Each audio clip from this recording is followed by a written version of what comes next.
Tendance qui se confirme et une filière qui s'organise. L'an dernier, alors que les ventes de voitures neuves dégringolaient de plus de 13%, celles des voitures d'occasion se maintenaient et ce n'est pas prêt de s'arrêter.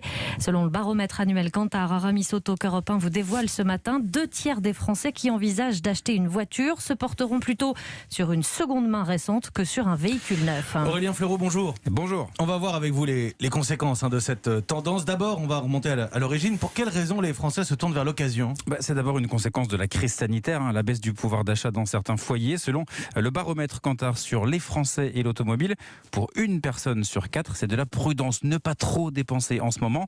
Et donc, beaucoup se sont reportés vers les occasions récentes, comme l'a constaté Guillaume Limard d'Aramis Auto. Entre une voiture d'occasion récente, très récente, qui a moins d'un an, et une voiture neuve, on est sur des écarts qui peuvent aller de 20 à 30, voire 40%, donc c'est vraiment des écarts significatifs. Résultat, 5 600 000 transactions en 2020, et cela va s'amplifier cette année. Un intérêt financier, donc Aurélien, on l'entend, et en bout de chaîne, c'est toute une filière qui est en train de se structurer. Oui, tout le monde veut être présent, tous les constructeurs ont leur label de vente dédié, les spécialistes de l'occasion comme à Aramis se renforcent, les nouveaux venus se multiplient, Autohero, Carnext et même des sites comme Cdiscount s'y mettent. Et il y a aussi des usines dédiées qui sont en train de voir le jour. Avec des projets d'envergure comme celui de Renault à Flins qui deviendra un site axé sur l'économie circulaire. Plusieurs groupes de concessions automobiles viennent de lancer leur usine de reconditionnement. L'accélération est nette, observe Vincent Ancard, directeur général d'Autoscout 24 en France.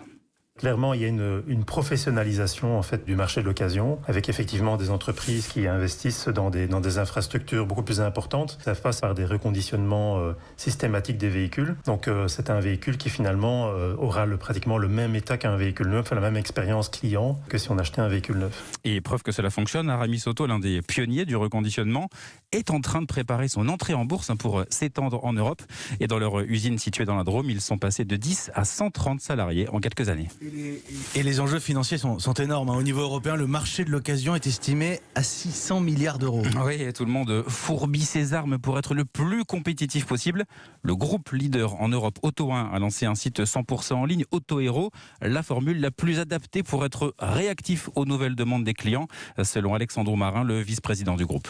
Il y a des recherches sur des véhicules un peu plus récents et les gens également souhaitent avoir peut-être des véhicules mieux équipés qui satisfont également des normes environnementales et ça c'est une tendance que l'on voit.